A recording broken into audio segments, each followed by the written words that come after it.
નમસ્કાર, જય હિન્દ, વંદે માતરમ વિદ્યાર્થી મિત્રો. કેમ છો તમે બધા?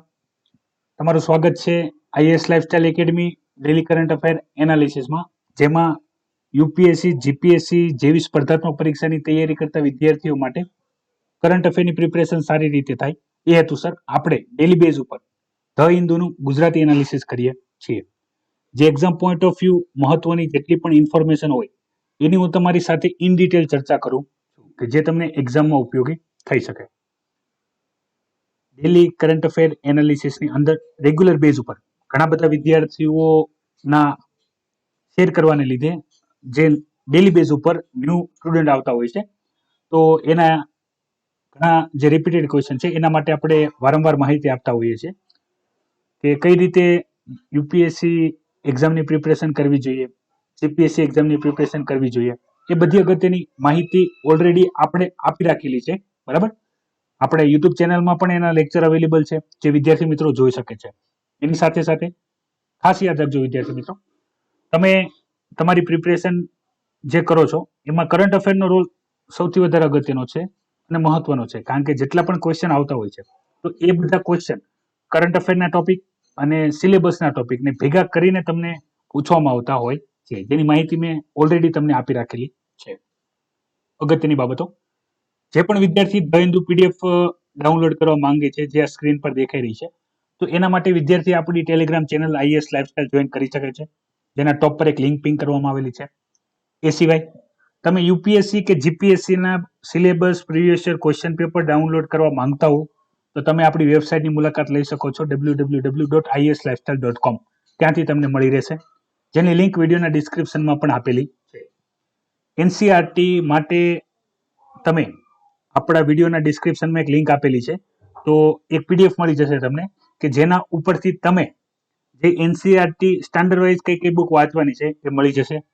ખાસ મેં તમને જણાવ્યું છે, એનસીઆરટી તમારે હિન્દી અથવા ઇંગ્લિશ બે જ લેંગ્વેજમાં વાંચવાની છે, બરાબર. ગુજરાતીમાં વાંચવાની નથી. ગુજરાતીમાં અવેલેબલ છે કે એવો ક્વેશ્ચન પણ ના પૂછો, અવેલેબલ હોય તો પણ તમારે ઇંગ્લિશ અથવા હિન્દીમાં જ વાંચવાની છે, બરાબર. બીજી ઘણી બધી માહિતીઓ જે ઓલરેડી અવેલેબલ છે યુપીએસસી, જીપીએસસી પ્લેલિસ્ટની અંદર, તમામ એક્ઝામને લગતી એક્ઝામ પેટર્ન, ડિફરન્સ શું છે, કેટલા સબ્જેક્ટ છે, કઈ રીતે તૈયારી કરવી જોઈએ, એ બધી માહિતી એમાં આપેલી છે.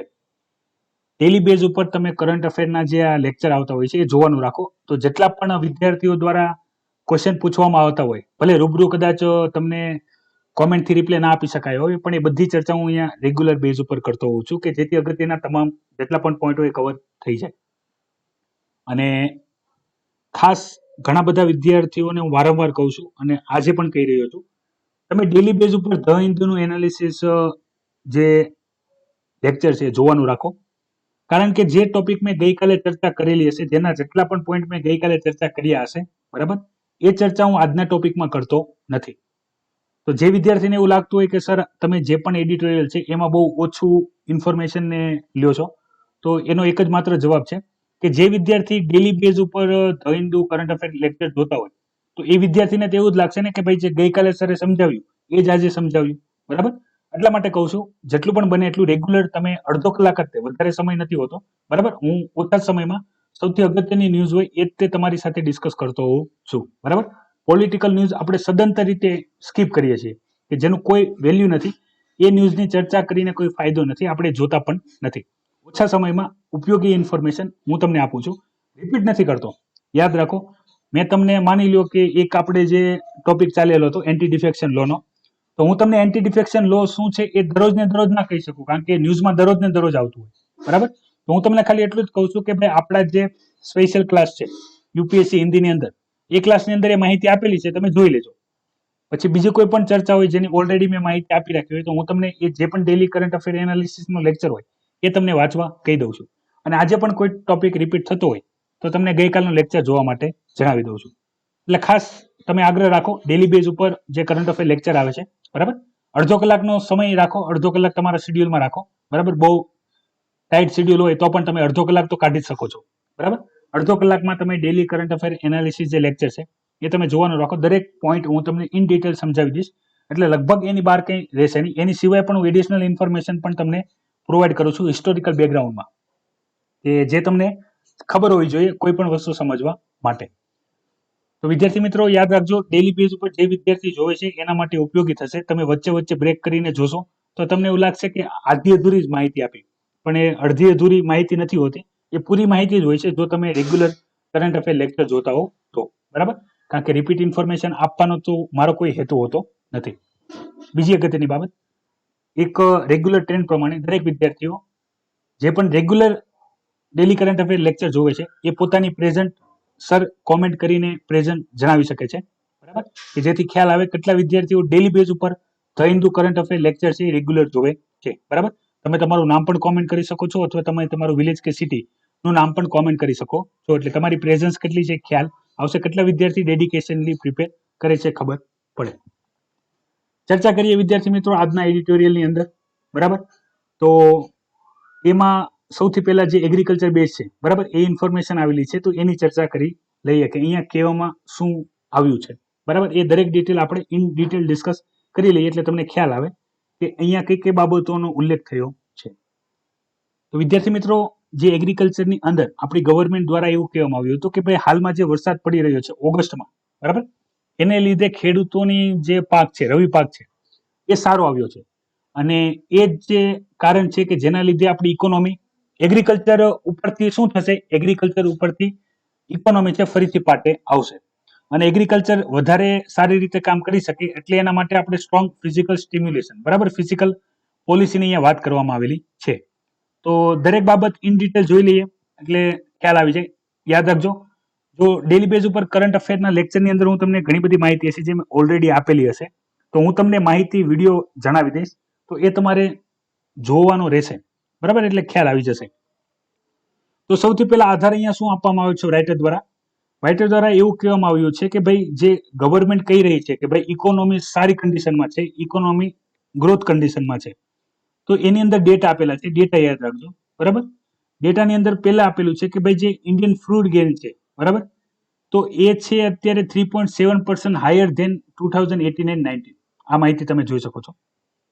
બીજું છે કે ભાઈ જે રવિ પાક છે, બરાબર, કે જેમાં ચોખાની ખેતી કરવામાં આવે છે તો એમાં પણ 12.5% જેટલો ગ્રોથ જોવા મળે છે, બરાબર?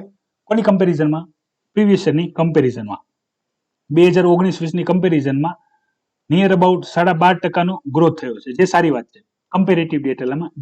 જેનું રીઝન છે કે ગવર્મેન્ટ એવું કહે છે કે ભાઈ જે એગ્રીકલ્ચર છે એનું ખૂબ સારું છે, વરસાદ સારો પડ્યો છે, સિંચાઈ માટે પાણી પૂરતું છે, તો રવિ પાક છે એ સારો થયો છે. બીજું કે ગવર્મેન્ટ દ્વારા બીજી પણ એક વાત હાઇલાઇટ કરવામાં આવી હતી કે જે આપણે ફિઝિકલ સ્ટિમ્યુલેશન કે જે લોકડાઉન પછી જે ઇકોનોમિકલ પેકેજ જાહેર કરવામાં આવ્યું 20 લાખ કરોડનું, તો આની પણ ઇન ડિટેલ ઇન્ફોર્મેશન મેં આપેલી છે, આનો પણ લેક્ચર અવેલેબલ છે, બરાબર? એની લિંક પણ હું તમને અહીંયા ઉપર પ્રોવાઈડ કરી દઈશ, બરાબર? તો તમે ત્યાં જોઈ લેજો, લિંક પણ તમને ત્યાં મળી જશે. 20 લાખ કરોડનું પેકેજ છે, એમાં 8 લાખ કરોડ છે મોનેટરી પોલિસી પેકેજ છે અને 12 લાખ કરોડ છે એ ફિઝિકલ પેકેજ છે. હવે એ બંનેનો ડિફરન્સ શું છે એ પણ મેં માહિતી ત્યાં આપેલી છે. ટૂંકમાં થોડાક સમય પહેલા તે આપણે એક ડિસ્કશન કરી હતી કે ભાઈ જે ફાર્મર છે, બરાબર, એગ્રીકલ્ચર છે, તો એને ડેવલપ કરવા માટે હજી જે એનાઉન્સ કરવામાં આવી હતી 20 લાખ કરોડમાં, તો એની સિવાય પણ એડિશનલી જે પણ ખેડૂતો હોય તો એ બધા ખેડૂતોને બેનિફિટ મળે એ હેતુસર અલગ અલગ યોજનાઓમાં જે ખેડૂતોને લોન જોઈએ છે, પછી એમાં સોલર પંપની વાત હોય, બરાબર, ઇરિગેશનના ડેવલપમેન્ટની વાત હોય કે અન્ય કોઈ પણ હોય, બરાબર, તો એની અંદર જે ખેડૂત છે એને જરૂર પ્રમાણે પૈસા આપવામાં આવશે કે ભાઈ જેથી એગ્રીકલ્ચર ડેવલપ થઈ શકે. બીજી અહીંયા વાત કરવામાં આવી છે કે ભાઈ ગવર્મેન્ટ દ્વારા જેટલું આહા કરવામાં આવે છે કે ભાઈ એગ્રીકલ્ચર ડેવલપમેન્ટ થઈ રહ્યું છે, એગ્રીકલ્ચર ખૂબ સારી રીતે કામ કરી રહ્યું છે, પણ એ રીતે નથી. અહીંયા બીજા પણ ડેટા આપેલા છે કે ભાઈ જે ગવર્મેન્ટ છે ઓફિશિયલ ડેટા પ્રમાણે, એટલે અહીંયા ખાસ મેન્શન કરેલું છે. ઘણી વખત કેવું હોય કે ભાઈ જે ઇન્ફોર્મેશન સોર્સ હોય એ કોન્ક્રીટ ના હોય, પણ અહીંયા ક્લિયરલી મેન્શન છે કે ઓફિશિયલી ડેટા પ્રમાણે જે રવિ પાક થયો છે એમાંથી 13.5% પેડી ફાર્મર, પેડી એટલે ડાંગર ચોખા થશે, બરાબર, જે ખેડૂતો ચોખાની ખેતી કરે છે, અને બાકીના 16.2% વીટ ફાર્મર એટલે જે ઘઉંનું ઉત્પાદન કરે છે એ ખેડૂતોને MSP ભાવ પ્રમાણે ગવર્મેન્ટે પરચેસ કર્યા છે, મિનિમમ સપોર્ટેડ પ્રાઇસ. હવે સમજો 100% પ્રોડક્શન થયું હોય, બરાબર, 100% પ્રોડક્શન થયું હોય તો એ 100%માંથી તમે જ્યારે ગણવા બેસો તો 13.5% ચોખાનો પાક અને 16.5% ઘઉંનો પાક એ MSP પ્રાઇસ ઉપર ગવર્મેન્ટે ખરીદી લીધા છે. અને આના ડેટા ઉપર જ તે ગવર્મેન્ટ એવું કહે છે કે ભાઈ આપણું જે એગ્રીકલ્ચર છે એ ખૂબ સારી રીતે આગળ વધી રહ્યું છે અને MSP ભાવ ઉપર અમે ખરીદી લીધા છે. બરાબર, પણ કેટલા? 100% ચોખાના પાકમાંથી 13.5% અને 100% આપણે ગણીએ ઘઉંના પાકમાંથી તો 16.2% એટલે 16% જેવું. 13% અને 16% ગવર્મેન્ટે MSP ભાવે લીધા છે. તો આની સિવાયના જેટલા પણ બાકી રહ્યા તમે સમજી શકો છો એ બધા MSP થી નીચે ખરીદવામાં આવ્યા છે પ્રાઇવેટ ટ્રેડર દ્વારા. ક્લિયરલી મેન્શન છે કે આની સિવાયના જે પણ છે, મેં તમને એક ટોપિક સમજાવ્યો હતો, જે રેગ્યુલર વિદ્યાર્થી જોતા હશે એને ખ્યાલ હશે કે ફાર્મરોની પ્રોબ્લેમ શું છે. બરાબર, એમાં અલગ અલગ જે યોજનાઓ છે, સ્કીમ છે કે જે ખેડૂતો માટે લાવવામાં આવ્યા હતા. તો એમાં મેં તમને વાત કરી હતી કે ભાઈ જે કોલ્ડ સ્ટોરેજના અભાવમાં ખેડૂતો જે પણ આપણે એપીએમસીમાં કે ભાઈ જે પણ યાર્ડની અંદર પોતાનું જે ઉત્પાદન હોય, ત્યારે આપણે કપાસ, ઘઉં બધી કોમન વાત કરી હતી કે એ ત્યાં વેચવા જાય છે. માની લ્યો કે ભાઈ MSP ભાવની જે વાત કરેલી છે તો MSP ભાવે જો જાય છે તો ઠીક છે, નથી જતા તો જે બાકીના એજન્ટ લોકો હોય, દલાલ લોકો હોય, એ એનાથી પણ ઓછા ભાવમાં ખરીદતા હોય છે કે ભાઈ ખેડૂતોની જેટલી ઉત્પાદન કોસ્ટ લાગી હોય, બરાબર, લાગત લાગી હોય એની કરતા પણ ઓછું. બીજી ચર્ચા મેં તમને એ પણ કરેલી હતી કે જે સેન્ટ્રલ ગવર્મેન્ટની MSP કેલ્ક્યુલેશન મેથડ છે એ પણ ખોટી છે અથવા એરર વાળી છે. કઈ રીતે? કે ભાઈ એના લીધે જે MSP ભાવ આવે છે એની કરતા તો ઘણી જગ્યાએ બજાર ભાવ ઊંચા હોય MSP કરતા. એટલે મેં તમને ત્યારે જ વાત કરી હતી કે ભાઈ ખેડૂતને પૂરતું વળતર મળી રહે એટલે એનું જેટલું ઇન્વેસ્ટમેન્ટ છે બિયારણમાં, પછી જંતુનાશકોમાં, ખાતર નાખવામાં અને પોતાની પણ મજદૂરી અને થોડોક નફા હારે જે ભાવ હોવા જોઈએ એ ભાવ કરતા પણ જે એની મૂળ લાગત હોય એનાથી પણ અંદર MSP ભાવ હોય તો ઉલટી ખોટ જાય MSP ભાવથી. અને MSP ભાવ જે પાકનો નક્કી હોય, ભાગ્ય જેવું બને એનાથી વધારે પાક માર્કેટની અંદર આવતો હોય. તો આ બધી આપણે ઇન ડિટેલ ચર્ચા કરેલી છે.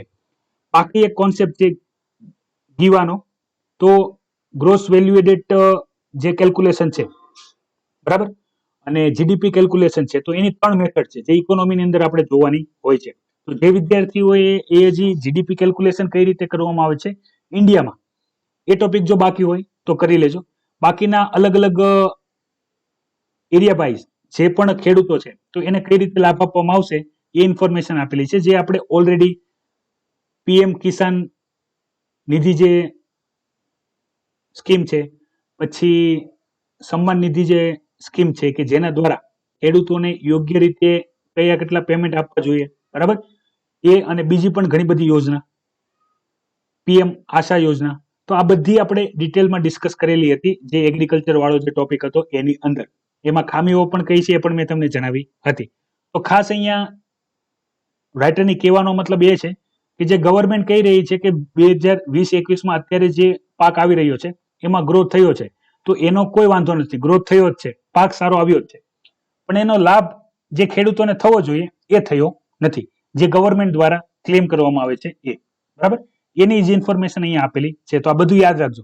માની લો કે મેં તમને ઘણી વખત કીધું છે કે જ્યારે પણ કોરોના વાયરસ લોકડાઉનને લીધે બિઝનેસીસ ઉપર શું અસર થઈ, પછી એગ્રીકલ્ચર ઉપર શું અસર થઈ, તમારે બધું મેન્શન કરવાનું હોય કે ભાઈ પાક ઈલ્ડ એટલી આવી, બરાબર, આ ઇમ્પોર્ટન્ટ છે કે ભાઈ એટલો ગ્રોથ થયો છે હાલમાં, હજી તો આખું વર્ષ બાકી છે, પણ જે રવિ પાક હોય એના ડેટા તમે ઉપયોગ કરી શકો છો.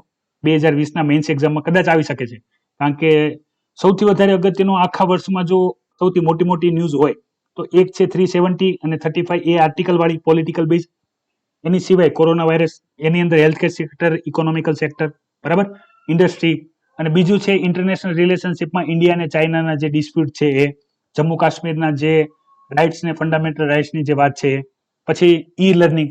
તો આ બધા એવા ટોપિક છે કે માની લો પ્રિલિમ્સમાં ક્વેશ્ચન ના આવે, જે વિદ્યાર્થીઓ 2020ની યુપીએસસી એક્ઝામ આપવાના છે એમના માટે કહી રહ્યો છું કે માની લો પ્રિલિમ્સમાં આ બેઝ ક્વેશ્ચન ના આવે પણ મેન્સમાં આ બેઝ ક્વેશ્ચન આવવાના ચાન્સ ખૂબ જ વધારે છે, બરાબર, કારણ કે જે કરંટ અફેરની અંદર સૌથી ટોપિક ચર્ચામાં રહ્યો હોય એ ટોપિક બેઝ તમને મેન્સમાં પણ ક્વેશ્ચન જોવા મળે, એ પ્રકારના નિબંધ તમને એસએ પેપરની અંદર પણ જોવા મળતા હોય છે.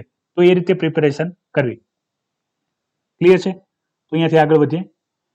ફરીથી આ પોલિટિકલ ન્યૂઝ છે, સુશાંત સિંહ રાજપૂતને અને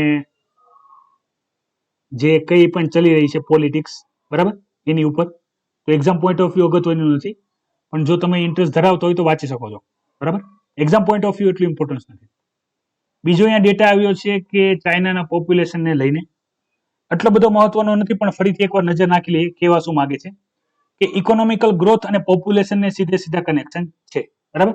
એ તમને ખ્યાલ હશે કે ભાઈ પોપ્યુલેશન વધે અને જો સ્કોપ ના વધે તો અનએમ્પ્લોયમેન્ટ વાળી કન્ડિશન આવે, અને અનએમ્પ્લોયમેન્ટ હોય, બેરોજગારી હોય, બરાબર, તો આવકનો પ્રોબ્લેમ સર્જે. તો ઇકોનોમિકલ ક્રાઇસિસની ઉપર પોપ્યુલેશનનો ખૂબ ગંભીર અસર છે, બરાબર. એની ઉપર નિબંધ પણ લખી શકાય છે. તો આપણે ઘણી વખત જોયું ભારતની પણ જે ગરીબી છે એને લઈને ઘણા બધા ડેટા આપણે જોયા છે ઓલરેડી, કે જેને પોપ્યુલેશન સાથે અને ગરીબી સાથે સીધે સીધા જોડી શકાય છે, કે ભાઈ ભારતમાં ગરીબી અને અનએમ્પ્લોયમેન્ટ છે, બરાબર, એના સીધા સીધા રિલેશન પોપ્યુલેશન સાથે છે. તો ઘણા બધા ફેમિલી પ્લાનિંગના પ્રોજેક્ટ લાવવામાં આવે છે, પણ જેટલી સફળતા મળવી જોઈએ એટલી પ્રોપર મળી નથી.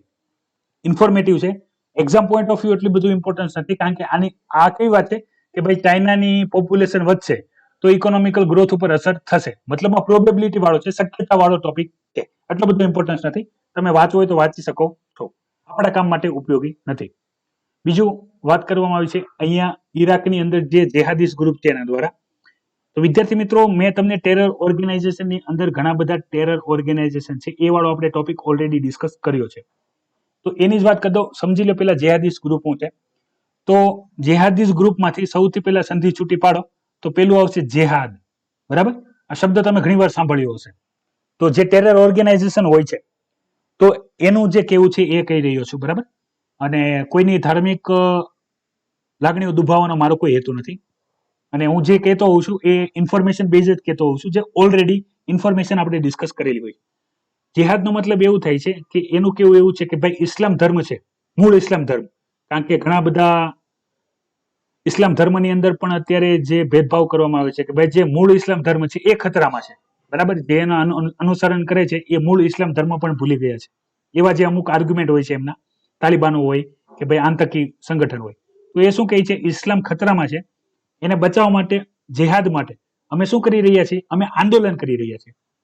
જે આતંકવાદીઓ છે એ આંદોલન ગણાવે છે, બરાબર. પોતાનું જે પ્રોટેસ્ટ હોય છે, બોમ્બિંગ કરતા હોય, બરાબર, ક્યાંક બોમ્બ ફેંકવાનું કામ કરતા હોય, લોકોને મારવાનું કામ કરતા હોય, બરાબર, અપહરણ કે કંઈ પણ કરતા હોય, તો એ લોકો શું કહે છે, અમે આંદોલન કરી રહ્યા છીએ. કોના માટે? અમારો જે ઇસ્લામ ધર્મ છે એને બચાવવા માટે. તો આવા ઓર્ગેનાઇઝેશન જેહાદીસ ગ્રુપ કહેવાય છે, બરાબર, આતંકવાદી જે ગ્રુપ હોય છે. અને પહેલા આપણે જોયા હતા કે કયા કયા એરિયામાં કયા કયા સંગઠન કામ કરે છે. તો એની અંદર પણ આપણે ઇઝરાયલ વાળું પણ જોયું હતું, બરાબર. ઇઝરાયલ પછી આપણે લિબિયા વાળું પણ ગ્રુપ જોયું હતું, હમાસ વાળું ગ્રુપ જોયું હતું, બરાબર. તો આ બધા જે અલગ અલગ ગ્રુપ છે, અલગ અલગ ટેરર ઓર્ગેનાઇઝેશન છે, બરાબર. તો એમાં જે ઇસ્લામિક સ્ટેટ છે જેને આઈએસ કહેવાય, અને એનું જે સૌથી મોટું સંગઠન છે એ છે આઈએસ, બરાબર, કે જેનું ઓપરેશન આપણે મેઇનલી જે પાકિસ્તાન છે અને એ એરિયામાં આપણે માનીએ છીએ. તો અહીંયા ઘણી બધી વસ્તુઓની ચર્ચા કરેલી છે ઇન ડિટેલ, આપણા કામની કંઈ નથી, બરાબર. તમને ખાલી જે મેન ગ્રુપ હતા એની ચર્ચા મેં તમને ત્યારે જ કરી હતી કે ભાઈ આપણા જે પાડોશી દેશ છે એમાં વાત આપણે પાકિસ્તાનની કરીએ તો ત્યાં પણ જે ઇસ્લામિક ગ્રુપ કામ કરે છે, બરાબર. એમાં પણ તમે ઘણા બધા નામ સાંભળ્યા હશે કે જેના દ્વારા આપણે પુલવામા અટેક થયો હતો. બીજા પણ અન્ય ઘણા બધા, પછી આપણે પઠાનકોટ ઉપર જે હુમલા થયા હતા, ઉરી હુમલા થયા હતા, બરાબર. તો અલગ અલગ જે ઓર્ગેનાઇઝેશન છે તો એના આપણે નામ સામે આવતા હોય છે. પણ અહીંયા કહેવામાં શું આવ્યું છે કે એ બધા સંયુક્ત રીતે એક જ તે સંગઠન છે, ઇસ્લામિક સ્ટેટના જે સંગઠન છે એ તે. હું તમને સીધું સિમ્પલ વસ્તુ સમજાવી દઉં કે હું તમને એમ કહું કે એક આ કાચની પ્લેટ છે, બરાબર. કાચની આ પ્લેટ છે, તમે જોઈ શકો છો સ્ક્રીન પર. આ કાચની પ્લેટ છે, માની લ્યો આ છે આઈએસ, બરાબર, મેન સંગઠન આઈએસ. તો હવે કેવું થાય કે ભાઈ માનો કોઈ પણ એક્ટિવિટીને લીધે આને તોડી દેવામાં આવે, બરાબર. અને મારી કાચ છે, પછાડીને તોડી દેવામાં આવે કે મારીને તોડી દેવામાં આવે, તો આના શું થઈ જશે, આના ઘણા બધા ટુકડા થઈ જશે. તો અહીંયા કહેવામાં એ જ આવ્યું છે કે એ બધા જે ટુકડા છે, જે અલગ અલગ સંગઠન છે એ ટુકડા છે, જે અલગ અલગ એરિયામાં, અહીંયા અમેરિકાની પણ વાત કરવામાં આવી છે, ઈરાકની પણ વાત કરવામાં આવી છે, અને બાકી હું તમને ઇન જનરલ વાત કરું છું, બરાબર, કે અહીંયા પર્ટિક્યુલર ઈરાકને ધ્યાનમાં લઈને અમેરિકા સાથે કઈ રીતના રિલેશન છે એની વાત કરી છે. હું તમને ઇન જનરલ કહું છું, કારણ કે ઘણા બધા વિદ્યાર્થીએ કીધેલું હતું કે સર એટલા બધા ટેરર ઓર્ગેનાઇઝેશન છે તો અમારે બધા ટેરર ઓર્ગેનાઇઝેશન કરવાના. તો મારો જવાબ ચોખ્ખો ના હતો. તમે મેન્સલી જોવો, ઇન્ટરનેશનલ રિલેશનશિપમાં માની લો કે ભાઈ ટેરર ઓર્ગેનાઇઝેશનને લઈને કોઈ પણ ક્વેશ્ચન આવે તો વધીને એક ક્વેશ્ચન આવશે. પ્રિલિમ્સની વાત કરું છું, એક કે બે એટલે બહુ મોટું થઈ વાત થઈ ગઈ, એક જ ક્વેશ્ચન આવશે, બરાબર. તો જો તમે એના માટે એટલા બધા સંગઠન ના કરવા માંગતો હોય તો એ વ્યાજબી છે. ROI યાદ રાખવાનું, રિટર્ન ઓન ઇન્વેસ્ટમેન્ટ, મતલબમાં તમે તમારો કેટલો ટાઈમ આપો છો અને એમાંથી કેટલા ક્વેશ્ચન આવે એ રીતે તૈયારી કરવાની. કારણ કે વધારે સમય આપીને તમે 1 વર્ષ 2 વર્ષ 3 વર્ષ, ઘણા બધા વિદ્યાર્થીઓ 5 વર્ષથી તૈયારી કરે છે, બરાબર, હજી એક પણ વાર યુપીએસસી એક્ઝામ આપી નથી, તો એ કોઈ પ્રોપર પ્રિપરેશન ના થઈ, બરાબર, એક પ્રકારનું ભટકાવટ થયું, તો એની હું ખાસ અગેન્સ્ટમાં છું. તો એ તમારે કરવાનું નહીં. હવે વાત કરીએ મેન્સની. તો મેન્સની અંદર ઇન્ટરનેશનલ રિલેશનશિપમાં કુલ 3 ક્વેશ્ચન આવશે, 2 કે 3 ક્વેશ્ચન આવતા હોય છે. વધારે ભાવુક થઈ જાય યુપીએસસી ના ક્વેશ્ચન સેટ કરવા માટે તો 4 ક્વેશ્ચન આવે. તો એમાંથી માની લો એક જ ક્વેશ્ચન આવશે, કદાચ ટેરર બેઝ આવે તો. અને ટેરર બેઝ એક ક્વેશ્ચન આવે અને કોઈ એક જ ટોપિક ઉપર આવે, ઈરાન ઇરાક ટોપિક ઉપર આવે, કે ભાઈ આપણે વાત કરીએ ઇઝરાયલ અને બાકીના જે પેલેસ્ટાઇન ગ્રુપ વચ્ચે ટોપિક આવે, કે ભાઈ ઈરાન ને ઈરાક વચ્ચે કોઈ ટોપિક આવે, તો એ એક જ ટોપિક આવશે. તો એમાં તમારે ઇન જનરલ ઇન્ફોર્મેશન છે, જે મેં તમને ઓલરેડી કહી રાખેલી છે, તમારે બધાની જે કોમન મેન ઇન્ફોર્મેશન હોય એ તમારે યાદ રાખવાની, એ જ તમારે લખવાની. પછી તમને અફઘાનિસ્તાન વિશે પૂછાય તોય ભલે, બરાબર. મેન એક થિયોરી યાદ રાખી લેવાની, જે હું તમને કહું છું, ટેરર ઓર્ગેનાઇઝેશનનું જે આ મેન જેહાદી ગ્રુપ કહેવાય, બરાબર. તો એનું મૂળ લક્ષ્ય શું છે કે ભાઈ એનું કેવું એવું છે કે અમે આંદોલન કરી રહ્યા છીએ ઇસ્લામને બચાવવા માટે, બરાબર. એના માટે એ લોકો જે પણ બોમ્બિંગ કરે કે ભાઈ, પછી આપણે ઘણી વખત જોયું સ્મગલિંગ કરે, પછી એ લોકોનો મેન ઇન્કમ સોર્સ ડ્રગ્સ છે, બરાબર, ઓપિયમની ખેતી કરે, બરાબર, એનાથી પૈસા કરે, પછી સ્મગલિંગ કરે, કોનું વેપારનું, એક બોર્ડરથી બીજી બોર્ડરને લઈને. આની સિવાય પણ ઘણા બધા કાર્ય કરતા હોય, તો એ આપણે ઓલરેડી ચર્ચા કરી. તો બધું યાદ રાખી લેવાનું, એ રીતનું ક્વેશ્ચન પૂછાય, બરાબર. માની લો કોઈ એમ કે ભાઈ મારે કોલ્ડ ટી પીવી છે, તો એને દૂધમાં બરફ નાખીને પીવડાવવાની. કોક કે મારે ગરમ ચા પીવી છે, તો દૂધને ચા નાખીને આપણે જેમ રેગ્યુલર બનાવતા હોય તેમ બનાવવાની. તમને પૂછવામાં કઈ રીતે આવે એ રીતે તમારે લખવાનું. ખાસ યાદ રાખવાનું, બધા અલગ અલગ ગ્રુપ જે છે, જે પણ ઇન્ફોર્મેશન કરંટ અફેરમાં આવે એ તમારે લખી લેવાનું કે ભાઈ અત્યારે ઈરાકની અંદર આ ગ્રુપ એક્ટિવલી કામ કરે છે. જેમાં આપણે ઈરાનની ચર્ચા કરી હતી, અમેરિકા અને ઈરાનના રિલેશનશિપમાં. સેમ વસ્તુ ઈરાક અને અમેરિકાના રિલેશનશિપમાં. તમારે મેન વસ્તુ, મેન થીમ યાદ રાખવાની, બરાબર. કારણ કે તમને ઇન ડિટેલ અંદર ના પૂછે કે ભાઈ આ ઓર્ગેનાઇઝેશનનો હેડ કોણ છે, બરાબર, એ રીતે કોઈ ક્વેશ્ચન આવશે નહીં. તમને ઇન જનરલ ક્વેશ્ચન પૂછવામાં આવશે, એટલે તમારી પાસે જે ઇન જનરલ ઇન્ફોર્મેશન હોય એ તમારે લખી દેવાની. માની લ્યો 15 માર્ક્સમાં પૂછાય, બરાબર, તો બની શકે કે ભાઈ તમને ઇન જનરલ ઇન્ફોર્મેશન હોય તો પણ તમને 4 થી 5 માર્ક્સ મળી જાય. 0 માર્ક્સ કરતા તો બેટર છે કે કઈ માર્ક્સ મળવા. તો એ રીતે વધારે ટાઈમ આપવાનો જરૂર નથી. ખાસ બીજી વસ્તુ હોય છે, ઘણા બધા વિદ્યાર્થી કહે છે કે સર આપણે જે ઇન્ટરનેશનલ રિલેશનશિપ છે તો એની અંદર હરેક કન્ટ્રી અલગ અલગથી તૈયાર કરવી. તો એનો જવાબ એ રીતનો છે કે ભાઈ તમે જો તમારી પેલી પ્રિફરન્સ ઇન્ડિયન ફોરેન સર્વિસ હોય, IFS, બરાબર, તો તમને અલગ અલગ કન્ટ્રીનું પૂછી શકે છે. જેમ કે જો તમે તમારી પહેલી પ્રાયોરિટી જે વિદ્યાર્થીઓએ નક્કી કરી લીધું છે એ વિદ્યાર્થી માટે, તો એમને પૂછશે કે ભાઈ તમે કઈ કન્ટ્રીની અંદર જવા માંગો છો, એ કન્ટ્રીની અંદર જ કેમ જવા માંગો છો, એ કન્ટ્રીની સારી બાબતો કઈ છે, એ કન્ટ્રીની ખરાબ બાબતો કઈ છે, એ કન્ટ્રીના ઇન્ડિયા સાથે રિલેશન શું છે, એવા તમને ક્વેશ્ચન પૂછી શકે છે. તો તમારે અલગથી દરેક કન્ટ્રીનું તૈયાર કરવું. નહીં તો તમે આપણા જે પાડોશી દેશ છે, બરાબર, પાકિસ્તાન, અફઘાનિસ્તાન, ચીન, બરાબર, નેપાળ, ભૂતાન, બાંગ્લાદેશ, મ્યાનમાર, એની આગળ આપણે વાત કરીએ તો શ્રીલંકા, માલદીવ્સ, બરાબર. તો આ બધાનું તમારે ઇન ડિટેલ ડિસ્કશન કરી લેવાની. એની સિવાયના જેટલા પણ ઓર્ગેનાઇઝેશન છે, ઇન્ટરનેશનલ ઓર્ગેનાઇઝેશન, એની ડિટેલ તૈયાર કરી લેવાની. અને સૌથી વધારે ચર્ચામાં ચાલે તો ઇન્ડિયા ચાઇના રિલેશનથી આપણે વાત કરી, ઇન્ડિયન રશિયન રિલેશનશિપની આપણે વાત કરી, ઇન્ડિયાના ઈરાન ઇરાક સાથેના રિલેશનની આપણે વાત કરી, બરાબર. આપણે નિરંતર ચર્ચા કરતા જોઈએ છીએ. તો એ તમારે લગભગ બધી ઇન્ફોર્મેશન કવર થઈ જશે. અને જે ના થાય એની તમારે અમુક મુખ્ય બાબતો તૈયાર કરી લેવાની. તો અહીંયા તમને ક્વેશ્ચન આવે એવા ચાન્સ ઓછા છે, પણ ન્યૂઝ બેઝ હોય તો જોઈ લેવાનું, કોઈ નવી માહિતી તો નથી આવી. એ તો તમે સ્કીપ કરવી હોય તો કરી શકો છો. પછી અહીંયાથી આગળ તમારી સાથે ચર્ચા કરું. એડિટોરિયલની અંદર જે અગત્યના એડિટોરિયલ હતા તો એની આપણે ઇન ડિટેલ ડિસ્કશન તો કરેલી જ છે. બીજું વિદ્યાર્થી મિત્રો, ફરીથી જે આપણે માનનીય વડાપ્રધાન છે કે જેણે 15 ઓગસ્ટના દિવસે જે આપણે નેશનલ ડિજિટલ હેલ્થ મિશનની જે જાહેરાત કરી હતી, તો એની અંદર હેલ્થ ID જનરેટ કરવાની છે, એ બાબતોની ચર્ચા કરી હતી. તો આપણે 16 ઓગસ્ટ, 17 ઓગસ્ટ અને ફરીથી જ્યારે ચર્ચામાં આવ્યું, બરાબર, તો મેં તમને બધી વાત ડિટેલમાં ચર્ચા કરી હતી કે ભાઈ આના માટે પ્રોપર ઇન્ફ્રાસ્ટ્રક્ચર ડેવલપમેન્ટ કરવું પડશે, બધો ડેટા જે તમારે જનરેટ થશે હેલ્થ કેર સિસ્ટમની અંદર એ કોણ નાખશે, ઓપરેટ કોણ કરશે, બરાબર, કોને કોને આ લાભ મળશે, કઈ કઈ યોજનામાં લાભ મળશે, આ બધી ચર્ચા આપણે ઓલરેડી કરી લીધી છે. એ વિદ્યાર્થીઓ નવા હોય એ વિદ્યાર્થીઓને આગ્રહ છે કે ભાઈ ઓગસ્ટ વાળા જે ધ હિન્દુ એનાલિસિસ છે 15 ઓગસ્ટ પછીના એ તમે જોઈ લેજો. 16 ઓગસ્ટ, 17 ઓગસ્ટ, 18 ઓગસ્ટ, 19 ઓગસ્ટ, બરાબર, એટલે તમને બધી માહિતી ઇન ડિટેલ મળી જશે, કારણ કે આ માહિતીની ચર્ચા આપણે ઓલરેડી કરી રાખેલી છે. અહીંયાથી આગળ વધીએ તો ડિજિટલ લર્નિંગ ઉપર વાત કરવામાં આવી છે. તમે જોઈ શકો છો અહીંયા જે તમને ઇમેજમાં દેખાઈ રહ્યું છે એ વાઈફાઈ ઇમેજ છે, બરાબર. વાઈફાઈનું આપણે જે સિમ્બોલ બતાવીએ એ રીતનું પુઅર કનેક્ટિવિટી છે કોની, જે ટીચિંગ છે, ટીચર છે એનાથી સ્ટુડન્ટ, તો એ રીતનું દર્શાવવામાં આવ્યું છે. જે આપણે ડિજિટલ ડિવાઇડના કોન્સેપ્ટની આપણે 2 દિવસથી વાત કરીએ છીએ, જે 9 સપ્ટેમ્બર અને 10 સપ્ટેમ્બરની લેક્ચરની અંદર આપણે ઇન ડિટેલ ડિસ્કશન કરેલી છે ડિજિટલ ડિવાઇડને લઈને, ઈ લર્નિંગને લઈને કેટલી બધી રિક્વાયરમેન્ટ છે અને કઈ રીતે કામ થઈ રહ્યું છે એ બધી માહિતીની ચર્ચા આપણે કરેલી છે. તો અગત્યના જેટલી પણ ઇન્ફોર્મેશન હતી આ હતી. એની સિવાય પણ આપણે લોકસભાની અંદર જે ડેપ્યુટી સ્પીકર છે, બરાબર, તો એની વાત અહીંયા કરવામાં આવેલી છે કે ભાઈ એની સીટ જે છે એ ઘણા સમયથી વેકેન્ટ છે. તો અહીંયા કહેવામાં આવ્યું છે ઓમ બિરલા દ્વારા, જે આપણા લોકસભા સ્પીકર છે એના દ્વારા, કે ભાઈ આ લીડરશિપની અંદર ડેપ્યુટી સ્પીકરનો પણ રોલ વધારે છે તો આપણે એને અપોઇન્ટ કરી લેશું. હાલાકી જે પાર્લામેન્ટ હતી એ આઉટ ઓફ ધ સેશન હતી એટલે એ કન્ડક્ટ થઈ શક્યું નથી. તો ઇન્ફોર્મેટિવ છે. જો તમે હજી સ્પીકર ને ડેપ્યુટી સ્પીકર વાળો ટોપિક છે એ તૈયાર ના કર્યો હોય તો જોઈ લેજો. આર્ટિકલ 93 ડેપ્યુટી સ્પીકરનું કઈ રીતે ઇલેક્ટ થાય છે એ માહિતી આપેલી છે. એની સિવાય એનું રિમૂવલ પણ કઈ રીતે કરી શકાય, બરાબર, એ તમારે જોવાનું છે. એના ઇલેક્ટ કરવાની પ્રોસેસ છે એમાં કોણ કોણ પાર્ટિસિપેટ કરે છે અને કોણ નથી કરતું એ પણ ઇન્ફોર્મેશન જોઈ લેજો. આ બધી માહિતીની ચર્ચા ઓલરેડી આપણે કરેલી છે પાર્લામેન્ટ સેશનની અંદર, જે યુપીએસસી હિન્દી પ્લેલિસ્ટની અંદર અવેલેબલ છે. જે વિદ્યાર્થીઓએ ના જોયો હોય એ યુપીએસસી હિન્દી પ્લેલિસ્ટની અંદર જોઈને જોઈ શકે છે. પછી બાકીની ન્યૂઝ જોઈ લઈએ ઇન્ટરનેશનલ ન્યૂઝની અંદર. તો અગત્યની ઘણી બધી ઇન્ફોર્મેશન અહીં આપેલી છે એ જે એક્ઝામ પોઈન્ટ ઓફ વ્યૂ મહત્વની છે. તો એક પછી એક જોઈ લઈએ.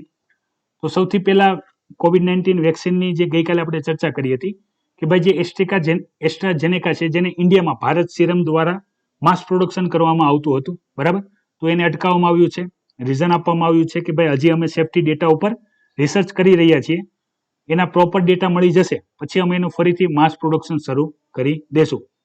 બીજું આપણે ચર્ચા કરેલી હતી કે ભાઈ યુરોપિયન યુનિયનમાંથી જે બ્રિટન છે, બરાબર, એ એક્ઝિટ થઈ ગયું હતું. તો એ કોન્સેપ્ટને આપણે બ્રેક્ઝિટ બિલ આપણે જાહેર કરેલો હતો, બરાબર. બ્રેક્ઝિટ કે ભાઈ બ્રિટન છે યુરોપિયન યુનિયનમાંથી એક્ઝિટ થાય છે એને બ્રેક્ઝિટ કીધું છે. એમાં શું આવ્યું છે કે ભાઈ યુકે છે એને યુરોપિયન યુનિયન સાથે કઈ રીતે ડીલ કરશે એની પોલિસી બનાવવા માટે ટાઈમ આપવામાં આવેલો હતો, બરાબર.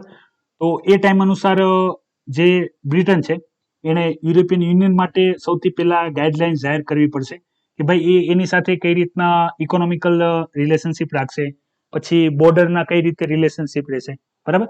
કારણ કે એવું તો નથી કે ભાઈ યુરોપિયન યુનિયનની બહાર નીકળી ગયા એનો મતલબ કે આખો જે યુરોપિયન યુનિયન વાળું જે ગ્રુપ હતું એની અંદરથી ઇંગ્લેન્ડને અલગ કરીને સાઈડમાં મૂકી દીધું, કારણ કે બોર્ડર તો એની એ જ રહેશે.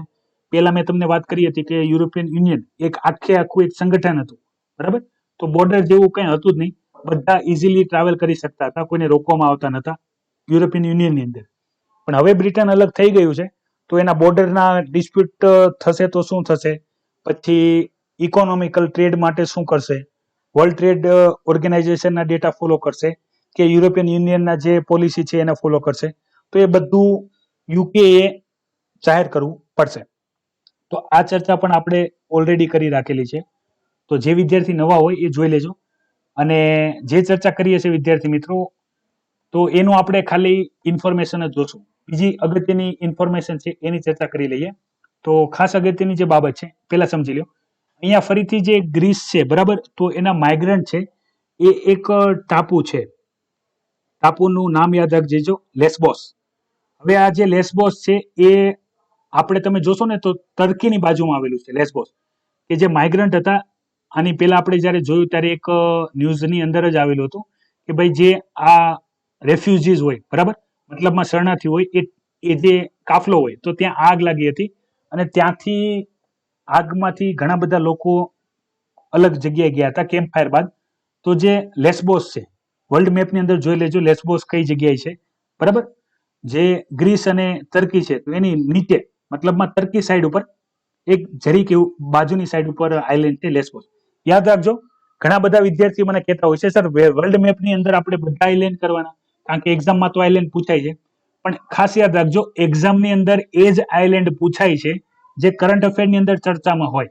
તમે આખું ન્યૂઝપેપર વાંચી લ્યો, પણ એક આ જે અગત્યનું છે આજ ના વાંચ્યું ને એક્ઝામમાં મેક ધ કરેક્ટની અંદર પૂછાઈ જાય કે લેસ્બોસ આઇલેન્ડ છે એ ગ્રીસ સાથે છે કે ટર્કી સાથે, પણ આપણે કોઈ દી વર્લ્ડ મેપ ખોલીને જોયું જ ના હોય કે આવે કોનામાં છે, તો આપણને ખબર હોય નહીં. એમાં તમને અંડમાન નિકોબાર અને લક્ષદ્વીપ ટાપુનું ના પૂછે, બરાબર, કારણ કે એમને ખબર જ છે, તમને ખબર જ હશે, કારણ કે ઓલરેડી આપણી પ્રિપેરેશનનો જ ભાગ છે. પણ જે આવા કરંટ બેઝ કોઈ પણ ટોપિક આવતા હોય એમાંથી તમને પૂછતા હોય છે. આની પહેલા આપણે મેડિટેરિયન સી વાળો પણ ટોપિક ચર્ચા કરી હતી કે ભાઈ મેડિટેરિયન સી ની જે બાઉન્ડ્રી છે એ કોને કોને ટચ કરે છે એ તમને ખબર હોવી જોઈએ. પ્લસ ગ્રીક અને ટર્કી વચ્ચે ઓલરેડી ડિસ્પ્યુટ ચાલે છે હાઇડ્રોકાર્બન ડીલિંગને લઈને કે ભાઈ આપણે કોઈ પણ કન્ટ્રીના 200 નોટિકલ માઇલ્સથી આગળ જઈએ, બરાબર, તો ત્યાં ઇન્ટરનેશનલ લો લાગતા હોય છે, પણ એનું ઉલ્લંઘન ટર્કી દ્વારા કરવામાં આવ્યું હતું. તો એ ટોપિક પણ જોયો. બીજી વાત છે કે ભાઈ કેલિફોર્નિયાની અંદર ફરીથી આગ લાગી છે. તો આ ટોપિક આપણે ઇન ડિટેલ ચર્ચા કર્યા હતા કે ભાઈ આ જે પણ આગ લાગવાનું કારણ છે તો એ કારણ શું છે, બરાબર. ત્યારે મેં તમને વાત કરી હતી કે ભાઈ જે કુદરતી રીતે આગ લાગતી હોય એવા કારણ 20% જ છે, બાકીના જે 80% જેટલા ભાગ છે તો એની અંદર માનવ સર્જિત આગ વધારે લાગી હોય. તો એ ઇન્ફોર્મેશનની આપણે ચર્ચા કરી હતી કે જે અગત્યની છે. અને ખાસ અહીંયા કહેવામાં શું આવ્યું છે કે ભાઈ આગ લાગવાના કારણોની અંદર સૌથી મહત્વનું કારણ છે એક એ છે વીજળી પડવી, કુદરતી આફતોમાં વીજળી પડવી, બરાબર. અથવા માની લો કે ભાઈ જોરદાર પવન આવ્યો અને કોઈ પણ એક ઝાડ પડી ગયું તો એ ઝાડ બીજા ઝાડ સાથે ઘસડાતું જો પડે અને આગ લાગી જાય તો કુદરતી રીતે. અને બાકીની કૃત્રિમ રીતે ઘણી બધી છે, જેમ કે કોઈ સ્મોકિંગ કરતું સિગરેટ કે બીડી પીતું બીડીનો ઘા કરી દે તો એ તણખલાનું કામ કરે. પછી આપણે કેમ્પ ફાયર કરીએ જંગલની અંદર જઈને, કેમ્પ ફાયર તો કરીએ પણ પછી આગને પ્રોપર રીતે ઓલવવામાં ના આવે તો એમાંથી કોઈ પણ તીખારા ઉડીને જંગલમાં જાય તો આગ લાગે. અને ખાસ કરીને જે અગત્યનું છે એ છે કે ભાઈ આગ લાગવાના જે મુખ્ય કારણ છે એમાં છે કે ભાઈ જે જરૂરી હોય, એક તો હવા તો છે જેમાં ઓક્સિજન છે, બાકી ઘાસ ફૂસ તો પડેલું જ હોય જંગલમાં, તો જરીક પણ આગ મળે તો એ આગ લાગવાના ચાન્સ વધી જતા હોય છે. તો એને રોકવા જેવું કરવું જોઈએ. બીજું કે ભાઈ માનવ સર્જિત મતલબમાં માની લો કોઈ પણ એરિયામાં કોઈ જંગલ કાપતું હોય ગેરકાનૂની રીતે અથવા કોઈ ગેરકાનૂની એક્ટિવિટી થઈ રહી હોય તો એની ખબર ના પડી જાય એટલે એ આખા એરિયાને આગ લગાડવામાં આવે તો પવનની દ્વારા ફાયર સ્ટ્રોમ કહેવાય છે ને કે ભાઈ પવનની આરે આગ પણ ફેલાતી હોય તો જંગલમાં આગ લાગતી હોય છે. ડિઝાસ્ટર મેનેજમેન્ટની અંદર તમારે એક ફાયર સેફટીને લઈને પણ ઘણા ટોપિક પૂછાતા હોય છે, બરાબર. અને ઘણી બધી ગાઈડલાઇન્સ આપેલી પણ છે તો એ તમારે તૈયાર કરવાની રહેશે. તો વિદ્યાર્થી મિત્રો આ હતું આજનું ડેલી કરંટ અફેર એનાલિસિસ. ખાસ તમારી હાજરીમાં પ્રેઝન્ટેશન લખવાનું ભૂલતા નહીં. તમે તમારું નામ લખી શકો છો, સિટીનું નામ લખી શકો છો, કયા વિલેજથી બિલોંગ કરો છો એનું પણ નામ લખી શકો છો. કોઈ ઇન્ફોર્મેશન ગમી હોય તો નામ લખી શકો, કોમેન્ટ કરી શકો છો. અને અગત્યની બાબત કે કોઈ ડાઉટ હોય તો એ પણ તમે અમને જણાવી શકો છો. વિદ્યાર્થી મિત્રો પ્રયાસ રહી છે સૌથી ઓછી સમયમાં ભરપૂર સમયનો ઉપયોગ કરીને તમારા સુધી રેગ્યુલર જે ઇમ્પોર્ટન્સ ન્યૂઝ હોય એ પહોંચાડવાનો આગ્રહ હોય છે. તો રેગ્યુલર બેઝ ઉપર કરંટ અફેરની પ્રિપરેશન શરૂ રાખો જેથી તમારી તૈયારી સારી રીતે થઈ શકે. કોઈ પણ ડાઉટ હોય તો તમે કોમેન્ટ કરી શકો છો. તો વિદ્યાર્થી મિત્રો તમારાથી વિદાય લેવાનો સમય આવી ગયો છે. વિડીયોની ઇન્ફોર્મેશન ગમી હોય તો વિડીયોને લાઇક કરજો, અન્ય વિદ્યાર્થીઓ સાથે શેર કરજો અને તમે નવા છો તો અવશ્ય સબસ્ક્રાઇબ કરજો અને જોતા રહો IAS lifestyle Academy daily current affair analysis. જય હિન્દ, વંદે માતરમ.